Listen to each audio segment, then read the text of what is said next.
Grace kitchens मध्ये बघायला भेटणार आहे कांदा पराठा. सगळ्यात ready for a recipe. Hello guys, मी बोलते आज ग्रेस किचन मधून प्रीती ताडिलकर. आज आपण कांद्याच्या पराठे करणार आहोत आणि आपण त्यामध्ये काय काय साहित्य वापरले ते मी तुम्हाला आज दाखवते. तर एक मोठी वाटी आपण गव्हाचं पीठ घेतलेलं आहे. त्यामध्ये बारीक चिरलेला कांदा, हिरवी मिरची, बारीक चिरलेली कोथिंबीर, थोडेसे जिरे, थोडीशी हळद आणि चवीपुरते मीठ. सर्व मिश्रण एकत्रित करूया. कांदा,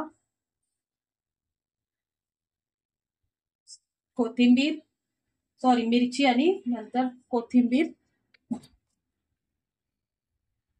थोडेसे जिरे टाकूया आपण,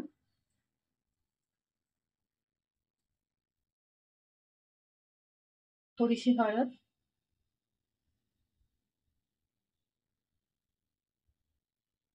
आणि चवीपुरते आपण मीठ घेऊया.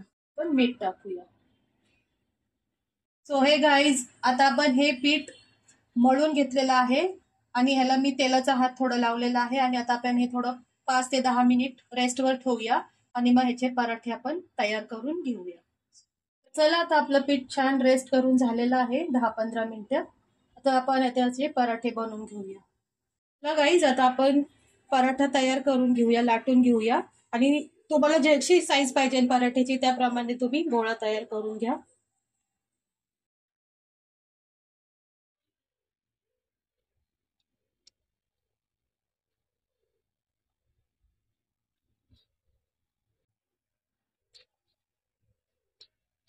हे मी मीडियम साईजचेच बनवणार आहे, जास्त मोठे नाही बनवणार मी. तुम्हाला हवी ती साईज तुम्ही करू शकता तुमच्या इच्छेप्रमाणे. आणि तेल किंवा तूप काही तुम्ही लावू शकता. तुम्हाला तूप लावायचं तर तूप लावा किंवा तुम्ही तेलही वापरू शकता, यूज करू शकता. खूप छान लागतो हा पराठा चवीला.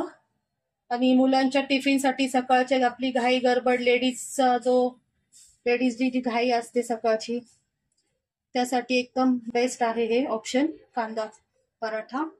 तर तुम्ही मुलांनाही देऊ शकता.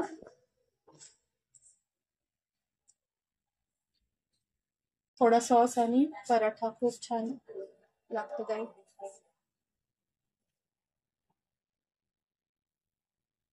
मी ते थोडस तूप यूज करणार आहे.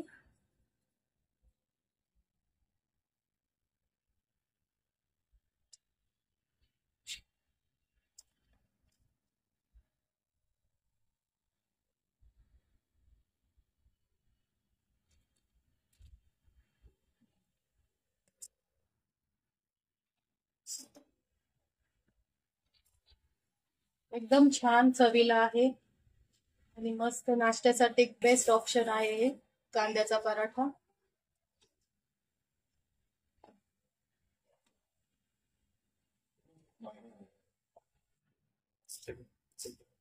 आता मी सर्व पराठे तयार करून घेते आणि मग नंतर तुम्हाला मी दाखवतो. तर चला फ्रेंड्स, आता आपले पराठे रेडी झाले आहेत खाण्यासाठी. जर तुम्हाला ही रेसिपी आवडली असेल तर प्लीज व्हिडिओला लाईक करा, शेअर करा, सबस्क्राईब करा आणि शेजारी जे बेल आयकॉन दिसते त्याला टच करा, म्हणजे जे पण आमचे नवीन व्हिडिओ येतील ते तुम्हाला त्याचं नोटिफिकेशन आधीच मिळून जाईल. So bye.